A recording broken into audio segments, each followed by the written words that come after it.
स्वागत है आपका एक बार फिर से। अमेरिका ईरान में इस्लामाबाद में होने वाली दूसरे दौर की शांति वार्ता खटाई में पड़ती नजर आ रही है। ईरान ने बातचीत में शामिल होने से इनकार कर दिया है और इस बीच ईरान और पाकिस्तान के विदेश मंत्रियों में सीज फायर से मुद्दों पर फोन पर बातचीत हुई है। इससे पहले ईरान ने पाकिस्तान को 10 पॉइंट का एक एजेंडा सौंप दिया, प्रस्ताव सौंप दिया है अपना। और इस बीच अमेरिका और ईरान में नाकेबंदी को लेकर तनाव चरम पर पहुंच चुका है। अमेरिकी नेवी ने ईरानी झंडे वाले एक कार्गो जहाज को अपने कब्जे में ले लिया। अमेरिका की दलील है कि यह जहाज हॉर्मुज स्ट्रेट में अमेरिकी नाकेबंदी को पार करने की फिराक में था। वहीं हॉर्मुज स्ट्रेट पर नाकेबंदी और इस्लामाबाद में पीस टॉक के कामयाबी कश्मकश के बीच मध्यस्थ बने असीम मुनीर को लेकर अमेरिकी खुफिया एजेंसी और मीडिया रिपोर्ट ने अब गंभीर और चौंकाने वाले दावे कर दिए हैं। खुफिया रिपोर्ट के मुताबिक अमेरिकी इंटेलिजेंस ने आसिम मुनीर को डोनाल्ड ट्रंप प्रशासन के लिए एक लायबिलिटी यानी बोझ और रेड फ्लैग बता दिया है, खतरे की लाइन। मुनीर एक तरफ अमेरिका के लिए मध्यस्थ की भूमिका निभा रहा है तो दूसरी तरफ ईरान के साथ अपनी निजी संबंध को लेकर अमेरिका के साथ गेम भी कर रहा है और इसीलिए दावा किया जा रहा है कि अमेरिका के हितों का नुकसान हो सकता है। ईरान अमेरिका के बीच दूसरे दौर की बातचीत को लेकर के जहां सस्पेंस बरकरार है, वहीं ईरानी विदेश मंत्रालय ने पाकिस्तान को 10 सूत्री प्रस्ताव सौंपा है। फिलहाल इस प्रस्ताव में नया क्या है ये साफ नहीं है। ईरान पहले दिन से ही अपने प्रस्ताव में कह रहा है कि दोबारा हमला न करने की अमेरिका गारंटी दे, सीज फायर नहीं बल्कि हमेशा के लिए जंग को खत्म किया जाए, ईरान पर लगे प्रतिबंधों को पूरी तरह से अमेरिका हटाए। इसके साथ ही लेबनान और उसके सहयोगी पर इजरायली हमले तुरंत बंद हों। साथ ही हॉर्मुज पर ईरान के कंट्रोल को दुनिया अब नई सच्चाई मान ले। जब पिछले हफ्ते इस्लामाबाद में अमेरिका और ईरान के डेलीगेशन के बीच में पीस टॉक हुई थी तो ईरान ने अपने तरफ से 10 पॉइंट फॉरवर्ड किए थे। अमेरिका ने भी अपनी तरफ से 15 पॉइंट फॉरवर्ड किए थे। पाकिस्तान ने काफ़ी कोशिश की कि इन 25 पॉइंट्स पर ज़्यादातर ईरान और अमेरिका के बीच में वार्तालाप होने के बाद कुछ 90% 80% पॉइंट्स पर एक समझौता साइन हो जाए, लेकिन अमेरिका बार बार ये दबाव डाल रहा है कि 2 इम्पॉर्टेंट पॉइंट हैं। एक तो ईरान कभी भविष्य में न्यूक्लियर बॉम्ब ना बनाए और दूसरा ईरान के पास जो 400 किलो संवर्धित यूरेनियम है, ईरान उसको अमेरिका को सौंप दे। इस बीच जो जानकारी है उसके मुताबिक अमेरिकी डेलीगेट सोमवार को दूसरे दौर की बातचीत के लिए इस्लामाबाद पहुंच रहे हैं, जबकि दूसरे दौर की इस बातचीत में डोलड्रम की स्थिति है। इस बार भी अमेरिकी डेलीगेशन का प्रतिनिधित्व वाइस प्रेसिडेंट जेडी वेंस कर रहे हैं, जिसे देखते हुए इस्लामाबाद में सुरक्षा व्यवस्था सख्त कर दी गई है। वहीं ईरानी डेलीगेशन का नाम सामने नहीं आया है। ईरानी डेलीगेट्स का नाम सामने न आने की वजह यह भी हो सकती है कि ईरानी विदेश मंत्रालय ने अमेरिका के साथ शांति वार्ता में शामिल होने से ही इनकार कर दिया है। ईरान के विदेश मंत्रालय ने ट्वीट करके इसकी जानकारी दी है। जब अहम पक्ष ईरान बातचीत में शिरकत होने को तैयार नहीं है तो बात होगी किससे? क्या अमेरिका और पाकिस्तान आपस में बात करेंगे? इस बीच मुनीर ने अमेरिकी राष्ट्रपति ट्रंप से फोन पर बात की। कहा यह जा रहा है कि मुनीर ने ट्रंप को ईरान की हॉर्मुज ब्लॉकेज से जुड़ी चिंता के बारे में बताया। अमेरिका और ईरान के बीच युद्ध विराम 2 दिन बाद यानी कि बुधवार को खत्म हो रहा है। वक्त जो दिया गया था वो ईरान के राष्ट्रपति मसूद पेजेश्कियान ने एक बार फिर साफ कर दिया है कि उनका देश अपने न्यूक्लियर अधिकारों पर किसी तरह का समझौता नहीं करेगा। ये एक तरह से नया स्टैंड ईरान का आ रहा है जो और ज्यादा सख्ती को बता रहा है। राष्ट्रपति पेजेश्कियान ने कहा है कि ट्रंप कहते हैं कि ईरान अपने न्यूक्लियर अधिकारों का इस्तेमाल नहीं कर सकता, लेकिन वो ये नहीं बताते कि आखिर उनके देश का जुर्म क्या है, वो किसी देश के अधिकार को क्यों छीनना चाहते हैं।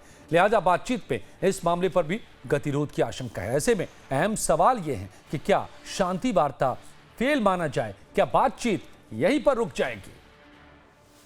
अभी तक ईरान से पीस टॉक के लिए कोई भी टीम इस्लामाबाद के लिए रवाना नहीं हुई है, जबकि अमेरिका की टीम जो है वो इस्लामाबाद पहुंच चुकी है।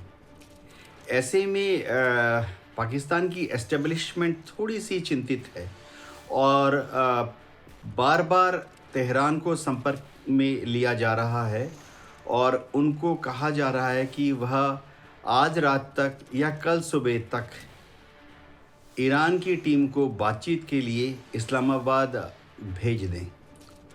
अगर ईरान की टीम कल सुबह तक इस्लामाबाद नहीं पहुंचती है तो दूसरे राउंड की जो ये शांति वार्ता है ये तो खटाई में पड़ जाएगी। और इस बीच मुनीर दूसरे दौर की शांति वार्ता से पहले ईरान गया था, लेकिन मुनीर का ये दौरा के गले की फांस बनता नजर आ रहा है। एक तरफ ट्रंप से गहरी दोस्ती और दूसरी तरफ ईरान के सैन्य नेतृत्व से पुरानी यारी निभा रहे मुनीर के दोहरे चरित्र को लेकर वॉशिंगटन में बवाल मचा है और मुनीर को खतरे की घंटी बताया जा रहा है। अमेरिकी इंटेलिजेंस एजेंसी और फॉक्स न्यूज ने ईरान से मुनीर के संबंध पर सवाल खड़े किए हैं। ऐसे में आपको बताते हैं असीम मुनीर का क्या है ये डबल गेम। फॉक्स न्यूज की एक रिपोर्ट के मुताबिक असीम मुनीर के ईरान के संबंध ये रातों रात नहीं बने हैं। जब वो 2016 और 2017 में पाकिस्तान के मिलिट्री इंटेलिजेंस के डायरेक्टर जनरल थे, तभी से उन्होंने ईरान के भीतर अपने संपर्कों का जाल बिछाना शुरू कर दिया था। मुनीर के पूर्व Quds force commander Qasem Soleimani के साथ करीबी संबंध थे, जो 2020 में अमेरिकी हमले में मारा गया था। इतना ही नहीं, 2025 में इजरायली हमले में मारे गए कमांडर हुसैन सलामी के साथ भी मुनीर की अच्छी दोस्ती थी। लिहाजा अमेरिकी इंटेलिजेंस ने असीम मुनीर को अमेरिका के लिए खतरा करार दिया है। अमेरिकी खुफिया विभाग ने तो यहां तक कहा है कि मुनीर अमेरिका के लिए बड़ा बोझ है।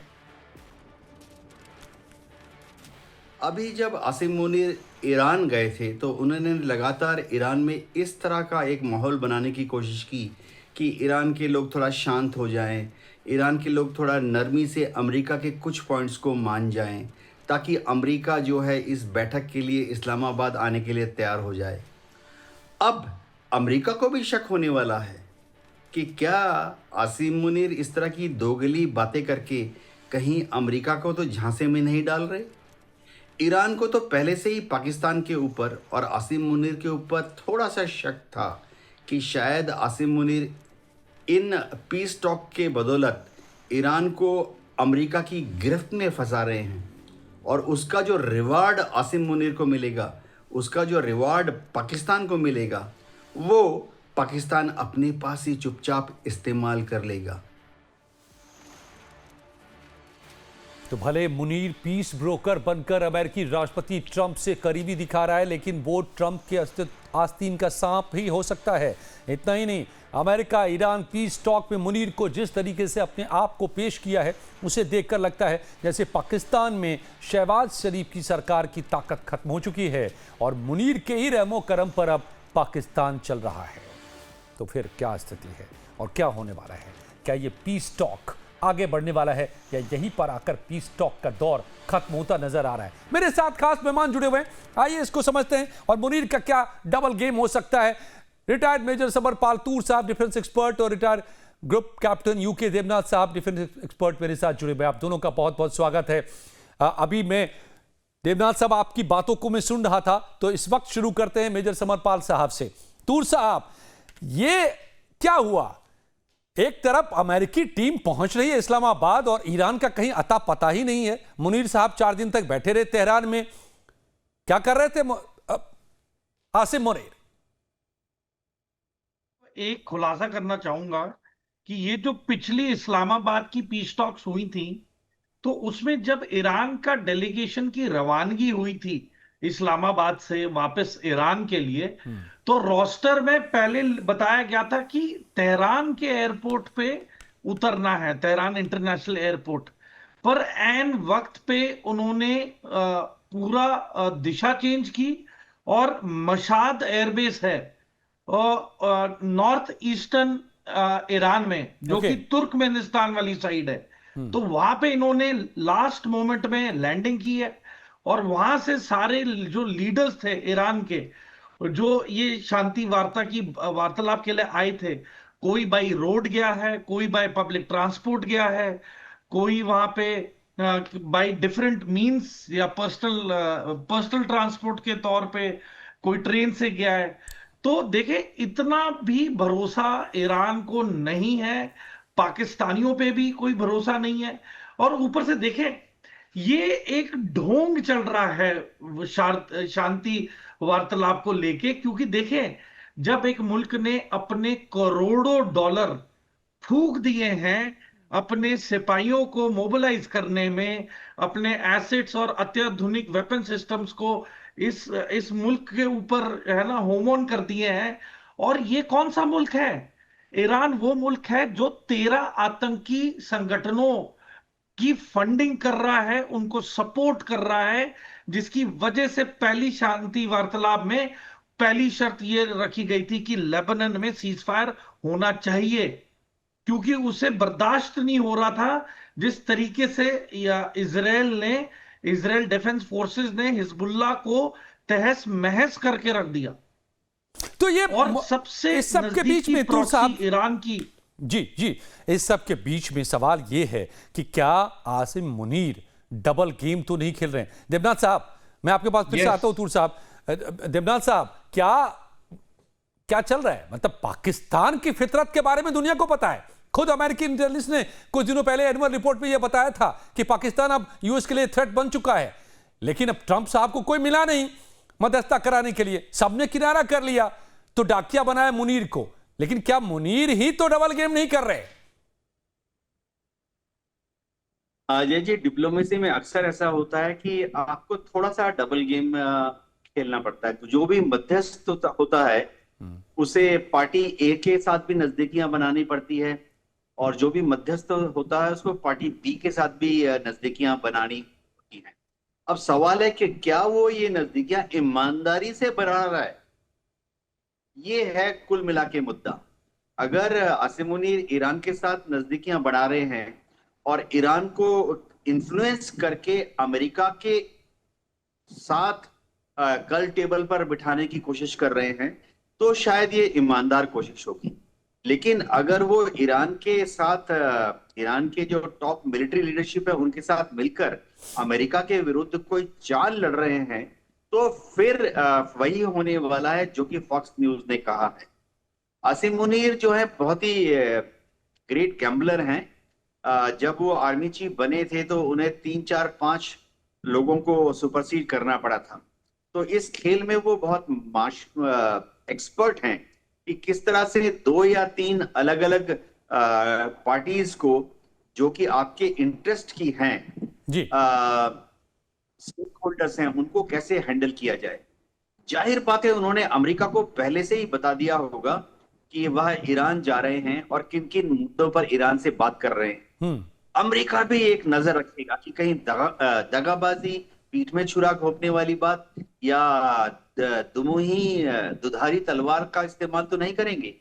तो डिप्लोमेसी में बहुत शार्प नजर रखनी पड़ती है, खासतौर से मध्यस्थ के ऊपर। जी ठीक है, ठीक है। तूर साहब, अब जरा सा हम ग्राउंड सिचुएशन को समझते हैं और उसके जरिए समझने की कोशिश करते हैं कि ये डबल गेम है या फिर ट्रंप भयंकर गलतियां करते चले जा रहे हैं इस युद्ध में शुरू से लेकर अब तक में, और जो उनके लिए उल्टा पड़ता नजर आ रहा है। जब से ये दूसरे दौर की बात जितनी करीब आती जा रही है, ईरान का स्टैंड उतना ही कड़ा होता जा रहा है। ईरान ने साफ तौर पे कह दिया कि बातचीत तब तक नहीं जब तक ब्लॉकेट नहीं खत्म करेगा अमेरिका। यहां से बात शुरू हुई यहां, और उसके बाद एक एक करके अपने नए कंडीशन लाता गया। अब तो 10 पॉइंट एजेंडा फिर से पकड़ा दिया है, और उस ये एजेंडा की जो जानकारी मिल रही है, अगर ये पॉइंट सही है तो देखिए वो तमाम बातें जिसको लेकर ये युद्ध शुरू किया अमेरिका ने, उसको खारिज कर दिया ईरान ने। कहा है कि प्रतिबंधों को पूरी तरह हटाओ, यूरेनियम संवर्धन का अधिकार दो, हॉर्मुज पर ईरानी नियंत्रण रहेगा, अमेरिकी सेना की खाड़ी से वापसी कराओ, सभी मोर्चों पर युद्धबंदी करो, जमा हुई संपत्ति की रिहाई कराओ ईरान की, युद्ध के हर्जाने का भुगतान करो, यूएनएससी के प्रस्तावों की समाप्ति करो, आज तक जितने भी प्रस्ताव ईरान के खिलाफ आए, नया सुरक्षित ट्रांजिट प्रोटोकॉल बने, तो ये, और 10वां है यूएनएससी का बाध्यकारी प्रस्ताव जो है उसको समाप्त करो। यानी अब ऐसा लग रहा है कि टर्म ईरान डिक्टेट कर रहा है, अमेरिका माने तो माने, ना माने ना माने। जाहिर सी बात है कि अमेरिका क्यों मानेगा। पहली चीज मैं ये पूछता तो क्यों मानेगा। दूसरा, अगर इतनी ही शांति वार्तालाप करवानी थी पाकिस्तान ने, तो अपने 13,000 troops, transport aircraft, logistical support, है ना, और फिर 15 से 17 फाइटर एयरक्राफ्ट सऊदी अरब क्यों भेजे? बल्कि सऊदी अरब तो तैयारी कर चुका है जीसीसी कंट्रीज को लीड करने में ईरान के खिलाफ। तो जब शांति वार्तालाप पहले राउंड में बात हो रही थी, उस दौरान पाकिस्तान ने अपने ट्रूप्स को मोबिलाइज किया है। तो देखें, ये एक पूरा ढोंग चल रहा है, ये इस समय की बर्बादी की जा रही है ताकि ये तैयारी कर सके, मेक है वाइल द सन शाइन्स। तो अमेरिकी फौज पूरे तरीके से तैयार हो रही है। तीसरा एयरक्राफ्ट कैरियर ग्रुप आ चुका है मिडल ईस्ट में रीइंफोर्समेंट के तौर पे। George marine W Bush. Special expeditionary force जी। वो भी आ चुकी है एक्स्ट्रा रीइंफोर्समेंट के तौर पे। Extra air refuelling aircraft KC-136 और KC-47 ये भी आ चुके हैं। तो देखिए, इनका आर्सेनल मिलिट्री का बढ़ ही रहा है। अगर शांति वार्तालाप करते तो मिडल ईस्ट रीजन से ये युद्धपोत बाहर हो जाते, धीरे धीरे चले जाते। ओके। मतलब इनकी ऑफेंसिव लाइन पतली हो जाती, पर इन्होंने regroup, reorganise, replenishment of man power, ammunition, weapon, equipment सब कर लिया है। और अब ये एक और डिसाइसिव तरीके से जाएंगे। और अब की बार कुछ मुल्क नेटो से भी हिस्सा लेने वाले हैं, कुछ मुल्क इनके साथ देंगे इन ऑपरेशंस में, खासकर जो ओके। पेट्रोलिंग से रिलेटेड है। तो देखिए, इनका फोर्स मल्टीप्लाई हुआ है, डिसइंटीग्रेट नहीं हुआ है। लेकिन तो ईरान भी यही ओवरऑल बात कह पिक्चर रहा है। आज ही ईरान के एयरफोर्स चीफ हैं, एरोस्पेस करके जो उनका है, उसके चीफ ने साफ साफ कहा है कि हमने पहले से भी ज्यादा तेज रफ्तार से अपने मिसाइलों और ड्रोन के जखीरों को फिर से हमने रिप्लेनिश कर लिया है। यानी ताल दोनों तरफ से ठोकी जा रही है।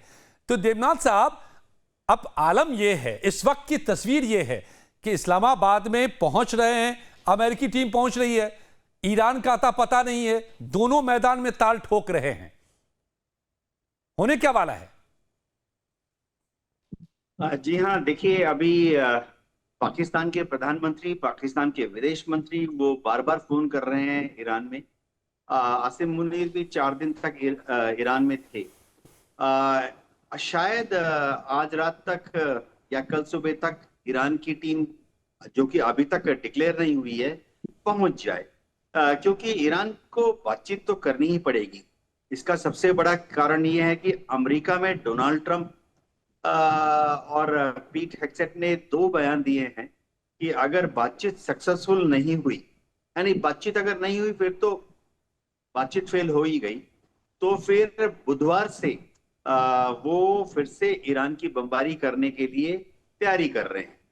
लेकिन तो, देवनाथ साहब, मैं मंगलवार इसमें का एक दिन चीज है। ऐड करना चाहूंगा, सॉरी टू इंटरप्ट, आप फिर बात पूरी करें, इसमें जोड़ना चाहता हूं। दिक्कत यह है कि ट्रंप साहब के ऊपर में गजब का प्रेशर है। अभी जो रेटिंग आई है उसमें ऑल टाइम लो पर पहुंच गए हैं। वो 36 to 39% अप्रूवल है, तो 61% अबव डिसअप्रूवल है उनकी पॉलिसी को लेकर के। इलेक्शन के बीच खड़े हैं, कैंपेन में है डोनाल्ड ट्रंप। महंगाई सबसे बड़ी वजह है इस रेटिंग के गिरने की, उनकी पॉपुलैरिटी की। अब अगर फिर से लड़ाई शुरू होती है तो महंगाई और बढ़ेगी, जनता और नाराज होगी, इलेक्शन और मुश्किल होगा। तो क्या अमेरिका के लिए भी स्थिति इतनी आसान है क्या?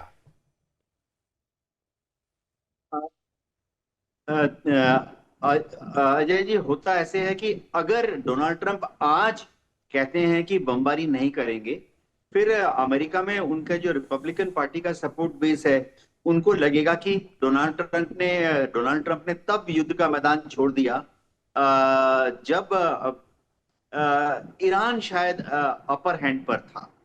तो डोनाल्ड ट्रंप जाहिर बात है बमबारी शुरू करेंगे, चाहे बुधवार को हो चाहे बृहस्पतिवार को हो। नेतन्याहू तो चाहते ही हैं कि बुधवार को ही बमबारी चालू हो जाए, और बमबारी चालू करने के बाद उन्होंने जैसे कहा है कि ईरान के सारे पावर प्लांट्स को नष्ट कर देंगे, सारे पुलों को नष्ट कर देंगे। उसके बाद हो सकता है अमेरिका कहेगा कि अब हमने अपना मिलिट्री ध्येय सिद्ध कर लिया है, ईरान के पुलों को नष्ट कर दिया है, ईरान के पावर प्लांट्स को नष्ट कर दिया है, पूरे ईरान में अंधेरा हो गया है। तो एक विजयी होने का एक संकेत देते हुए डोनाल्ड ट्रंप युद्ध बंद करेंगे। यही जाल है जो कैच 22 सिचुएशन कई जानकार मानते हैं कि ट्रंप के लिए इस वक्त में है। ना वो हार मान सकते हैं और ना और ज्यादा महंगाई अमेरिका की जनता पर लाद सकते हैं। लेकिन तूर साहब, मैं एक सिनेरियो देता हूं आपके सामने। अब दिक्कत ये हो रही है डोनाल्ड ट्रंप के लिए कि उनके इंटरसेप्टर्स कम हो गए थे, ये बात आंकड़ों में साफ तौर पे आ गए हैं। उन्होंने बेशक रीइंफोर्स किया है, जैसा आप बता रहे हैं, ढो करके ला रहे हैं, लेकिन ईरान अपने घर में बैठा है, आप फिर से बॉम्बिंग कर देंगे, क्या नुकसान पहुंचाएंगे? पुल पुल तोड़ देंगे, ब्रिजेस तोड़ देंगे, पावर प्लांट तोड़ देंगे। ईरान 40 साल से सैंक्शन में है, फिर भी वो अपने आप को रिग्रुप करता रहा है और लड़ता रहा है। बूट ऑन ग्राउंड के बिना आप युद्ध कैसे निर्णायक तौर पर जीतने की बात करेंगे? तो फिर इस युद्ध का भविष्य क्या होगा? इस हमले का भविष्य क्या होगा? इसका भविष्य ये होगा कि बूट्स ऑन ग्राउंड होंगे, पर वो तब होंगे, देखें, हम ये क्यों बोल रहे हैं कि डेजर्ट स्टॉर्म 1 और डेजर्ट स्टॉर्म 2 के बीच 12 साल और 20 दिन का फासला रहा है। मतलब सद्दाम हुसैन को 1991 में मतलब उसके पीछे पड़े थे और 2013 में जाके उसे फांसी हुई है। तो ये एक, it is not a overnight. मैं तो हैरान हूं कि आज की पीढ़ी इतनी जल्दी में है कि अच्छा 40 एयरक्राफ्ट गिर गए, अरे अमेरिका हार गया। ऐसे नहीं होता है, ये प्रोलॉन्ग्ड वॉर्स हैं, इसे समय लगेगा। और ये शांति वार्तालाप, आपको क्या लग रहा है, ये अभी ये दूसरी बार है? अभी बहुत शांति वार्तालाप होंगे, और शांति वार्तालाप उस दिन सक्सेस माना जाएगा जब ईरान कबूल करेगा कि हम 460 किलो का एनरिच्ड यूरेनियम आपको सौंप रहे हैं। लेकिन तूर साहब, सबसे ज्यादा जल्दी में इस समझौते के लिए सबसे ज्यादा जल्दी में डोनाल्ड ट्रंप ही दिख रहे हैं। वहीं अपनी टीम को बिना ईरानी कंफर्मेशन के भेज रहे हैं। उन्हीं के सिर पर इलेक्शन की समस्या है, महंगाई की मार है, तमाम जल्दबाजी तो ट्रंप दिखा रहे हैं। नहीं, देखिए, ट्रंप दिखाएंगे क्योंकि उनके लिए इलेक्शन आ रहे हैं, मिड टर्म। तब तक कुछ ना कुछ डिसाइसिव करना पड़ेगा, जैसे कि स्ट्रेट ऑफ हॉर्मुज पे ओवरऑल कंट्रोल यूएसए का होना टाइम इतना ही था। फिर नो फ्लाई जोन इस्टेब्लिश हो ताकि रूस और चीन अपने हवाई जहाज लेके इसको वेपनाइज ना करें ईरान को। तो ऐसे पुख्ता कदम उठाने पड़ेंगे ताकि मिड टर्म में वेस्टर्न वर्ल्ड को लगे यस, ईरान को कंटेन किया गया है काफी हद तक, तो हम पे आतंकवादी हमले नहीं होंगे। ओके, ये आतंकवाद के खिलाफ की लड़ाई है। ठीक है, तो अब देखना ये होगा कि इस वक्त की स्थिति कुल मिलाकर के ये है कि बिल्कुल अगर एक वर्ड में कहें तो सब कुछ अनिश्चित हो चुका है। जो बातचीत का दौर चला था, जो शांति के आसार बन रहे थे, वो सब कुछ खटाई में पड़ गया है। और क्या फिर से ये बातचीत का दौर शुरू हो पाएगा कल, या फिर से एक बार सीज फायर खत्म हो रहा है 22 को दिन, तो उसके बाद से फिर बॉम्बिंग और फिर से वही मिसाइल हमले और ड्रोन अटैक, यही दौर फिर से शुरू होगा। We'll have to wait for this. Thank you sir, Devnath sir आपका भी, तूर साहब आपका भी बहुत बहुत धन्यवाद मेरे साथ इस वक्त जुड़ने के लिए।